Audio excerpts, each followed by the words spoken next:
Humanity has fought wars for oil, competed for land, killed for gold. But here's the question almost no one is prepared for. What happens when the next global conflict doesn't happen on Earth at all? What happens when nations begin fighting for the minerals floating above our heads? Beat. Silence. Welcome to the new frontier. The secret battle for space minerals, the war for the resources of the moon, and the trillion-dollar wealth hidden inside asteroids. In the last decade, scientists made a discovery that stunned governments. Asteroids, those silent rocks drifting through the void, hold more wealth than Earth can ever produce. Platinum, gold, cobalt, nickel, rare earth metals, and even helium-3, the holy grail fuel for future fusion reactors. One asteroid could be worth more than the entire global economy. 16 Psyche alone, one massive metallic body, contains over $10 quintillion worth of minerals. More wealth than every economy on Earth combined. And suddenly the race began. The United States moved first, not through armies, but through its billion-dollar private space industry. SpaceX, led by Elon Musk, created rockets cheap enough to reach deep space. NASA launched missions to metallic asteroids. Blue Origin joined with lunar landing technology. America's strategy is simple. Control asteroid access, control lunar water, and eventually control the fuel stations of outer space. Because in space, water becomes rocket fuel, and whoever owns fuel stations owns space itself. But the United States isn't alone. Another superpower has stepped onto the stage, and it's moving fast.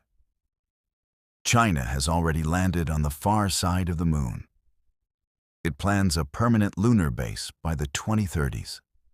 Its scientists are targeting a material Earth desperately needs, helium-3, the fuel for clean nuclear fusion. Helium-3 exists in abundance on the moon and almost nowhere on Earth. If controlled by one nation, it could give China energy dominance for centuries. To China, space minerals aren't science fiction.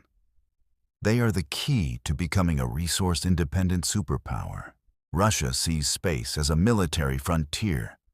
Its goal is to secure lunar landing zones and strategic choke points.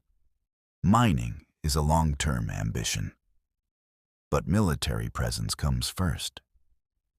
India shocked the world when it became the first nation to land near the moon's south pole. This region is rich in water ice, future rocket fuel. India now aims to transform into a space manufacturing power. Meanwhile, private players like SpaceX, Blue Origin, and Astroforge want to become the first companies in history to mine an asteroid. These new players could rewrite global economics forever. The first battlefield for space minerals is not Mars, not distant asteroids, but the moon. Why? Because the moon holds elements the world desperately needs.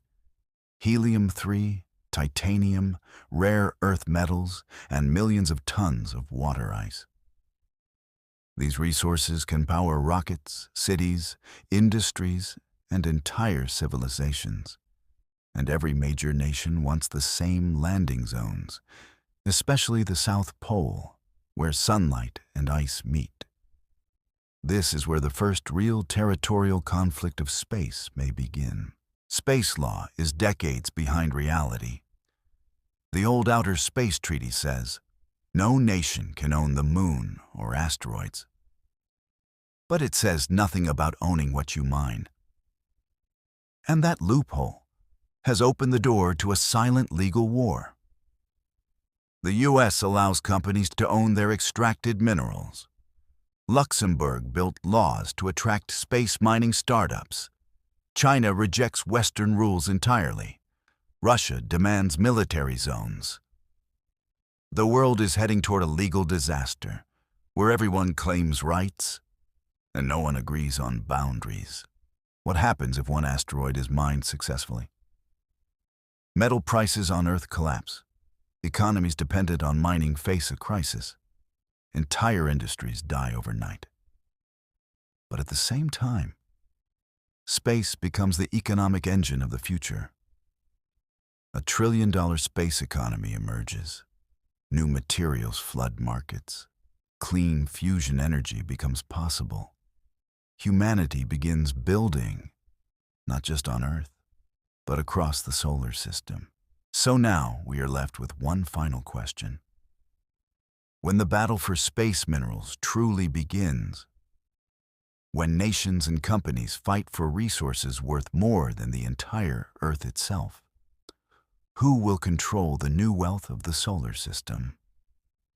Will it be the nations who reach first, the companies with the best technology, or a global coalition that shares the cosmos? One thing is certain. The future of power is no longer under our feet. It is drifting silently in the darkness above, and the battle for it has already begun.